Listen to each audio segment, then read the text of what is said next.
तब उस समय आत्मा यीशु को जंगल में ले गया ताकि इब्लीस से उसकी परीक्षा हो। वह 40 दिन और 40 रात निराहार रहा। अंत में उसे भूख लगी।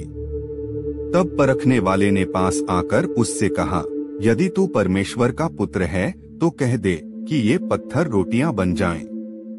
उसने उत्तर दिया कि लिखा है कि मनुष्य केवल रोटी ही से नहीं परंतु हर एक वचन से जो परमेश्वर के मुख से निकलता है जीवित रहेगा।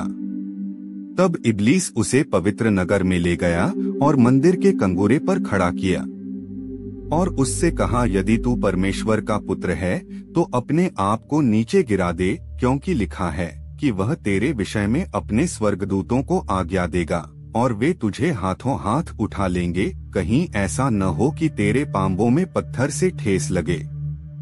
यीशु ने उससे कहा, यह भी लिखा है कि तू प्रभु अपने परमेश्वर की परीक्षा न कर। फिर शैतान उसे एक बहुत ऊंचे पहाड़ पर ले गया और सारे जगत के राज्य और उसका विभव दिखाकर उससे कहा कि यदि तू गिरकर मुझे प्रणाम करे तो मैं यह सब कुछ तुझे दे दूंगा। तब यीशु ने उससे कहा, हे शैतान दूर हो जा, क्योंकि लिखा है कि तू प्रभु अपने परमेश्वर को प्रणाम कर और केवल उसी की उपासना कर। तब शैतान उसके पास से चला गया और देखो स्वर्गदूत आकर उसकी सेवा करने लगे। जब उसने यह सुना कि यूहन्ना पकड़वा दिया गया तो वह गलील को चला गया और नासरत को छोड़कर कफरनहूम में जो झील के किनारे जबूलून और नप्ताली के देश में है जाकर रहने लगा, ताकि जो यशायाह भविष्यद्वक्ता के द्वारा कहा गया था वह पूरा हो कि जबूलून और नप्ताली के देश झील के मार्ग से यरदन के पार अन्य जातियों का गली। जो लोग अंधकार में बैठे थे उन्होंने बड़ी ज्योति देखी और जो मृत्यु के देश और छाया में बैठे थे उन पर ज्योति चमकी। उस समय से यीशु प्रचार करना और यह कहना आरंभ किया कि मन फिराओ, क्योंकि स्वर्ग का राज्य निकट आया है।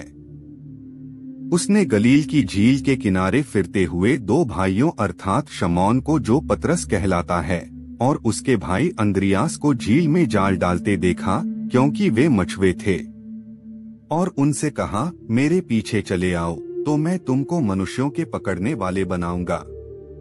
वे तुरंत जालों को छोड़कर उसके पीछे हो लिए और वहां से आगे बढ़कर उसने और दो भाइयों अर्थात जब्दी के पुत्र याकूब और उसके भाई यूहन्ना को अपने पिता जब्दी के साथ नाव पर अपने जालों को सुधारते देखा और उन्हें भी बुलाया। वे तुरंत नाव और अपने पिता को छोड़कर उसके पीछे हो लिए। और यीशु सारे गलील में फिरता हुआ उनकी सभाओं में उपदेश करता और राज्य का सुसमाचार प्रचार करता और लोगों की हर प्रकार की बीमारी और दुर्बलता को दूर करता रहा।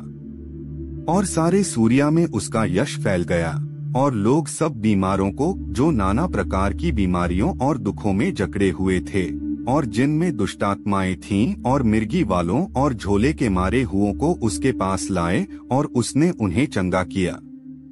और गलील और दिकापुलिस और यरूशलेम और यहूदिया से और यरदन के पार से भीड़ की भीड़ उसके पीछे हो ली।